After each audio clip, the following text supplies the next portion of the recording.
ప్రాచీన China యాత్రికులైనటువంటి Hiuen Tsang, Fahien మరియు Greek ప్రయాణికుడైనటువంటి Megasthenes తన రచనలలో ఎక్కడ కూడా వైదికాన్ని ఉదాహరించలేదు మరియు సంస్కృతం యొక్క ఉనికిని వారు ఎందుకు చెప్పలేదు. ఇవన్నీ కూడా మనం ఆలోచించవలసిన విషయాలే. వైదికము మరియు దాని గ్రంథాలు అత్యంత ప్రాచీనమైనప్పుడు క్రీస్తు శకం 10వ శతాబ్దపు పూర్వం వరకు వాటి ఆనవాళ్లు పురావస్తు శాఖ వారి దగ్గర లేకపోవడం అనేది లోతుగా ఆలోచించవలసిన విషయం. సంస్కృతం లక్షల సంవత్సరాల క్రితం భాష అయినప్పుడు సింధు నాగరికతలో బయటపడిన ముద్రలలో ఆ భాష యొక్క ఉనికి ఎందుకు లేదు? అశోకుడు ఎందుకు తన శాసనాలను అంతగా అభివృద్ధి చెందని పురాతన పాలీ భాషలో వ్రాయించాడు?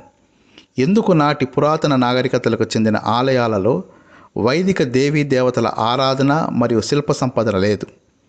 ఇవన్నీ మనకు ఎన్నో ప్రశ్నలు లేవనెత్తుతాయి. వాటికి సంబంధించిన విశ్లేషణను తదుపరి భాగంలో మీకు అందజేస్తాము. దీనికి సంబంధించిన ఏ విషయమైనా మీరు మీ కామెంట్ల రూపంలో మాతో పంచుకోండి. ధన్యవాదములు.